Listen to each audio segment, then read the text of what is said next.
And joining us, we have Dr. Humayun Chaudhry. He is the president and also the CEO of the Federation of State and Medical Boards to discuss just that, the misinformation of some doctors.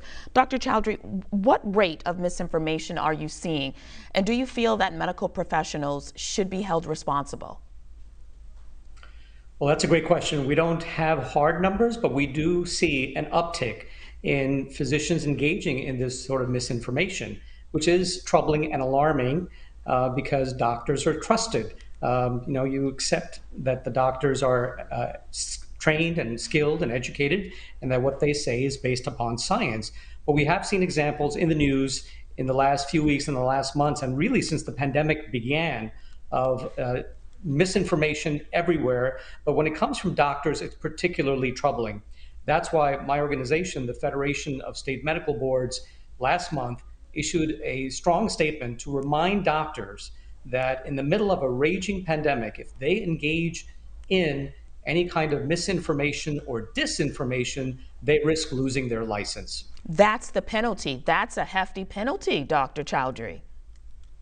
Well, it is, and it's not the only penalty. There are a range of disciplinary actions that a state licensing board can take, everything from a letter of reprimand to a suspension to a full revocation. Depends on the nature of the complaint or the issue.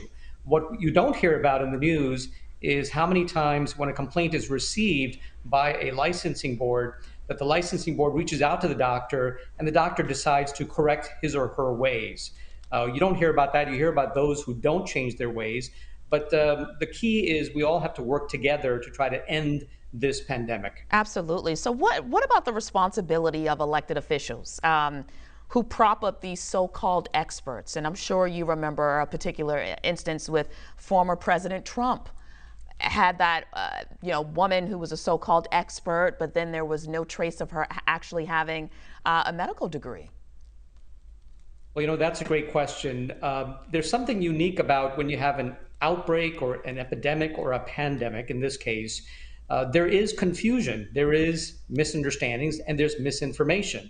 Sadly, we see a lot of that misinformation being conveyed by politicians, elected officials, celebrities, and sadly, sometimes even doctors who should know better. And so that's not unusual by itself. But when you have a condition like this with the Delta variant, which is 4 times more contagious and infectious than the original one that we had last year, we all have to be very, very careful in what we say. I'm reminding doctors that, read the data, read the science, be careful what you say, because it will have an impact. Doctors may not realize that they have a platform when they speak, even if it's just to one patient, that kind of message spreads.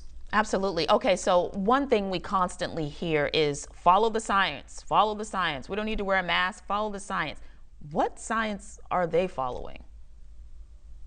Well, first of all, the science changes, and that's normal for any kind of infectious disease outbreak or pandemic. So I think a lot of people don't understand why do they keep changing the message. The message changes because our understanding of both the virus, its disease that it causes, in this case COVID, and the treatments change. So for instance, right now, ivermectin is the one that everyone is talking about, this drug, which is not approved for the use of COVID, but because there's been some small studies somewhere, people have latched onto that. Now, science and the experts, and I recommend to doctors, there's an NIH treatment guidelines panel made up of experts in every important field you can think of, and they carefully review some of the literature. Doctors are busy. They don't have time to read the literature themselves, but if they trust the NIH, the CDC, the FDA, that's the way to proceed and to do what's right for our nation. Yeah, and the science also changing because we're not doing what we're supposed to do.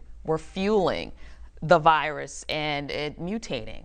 Can you briefly talk about Absolutely. that?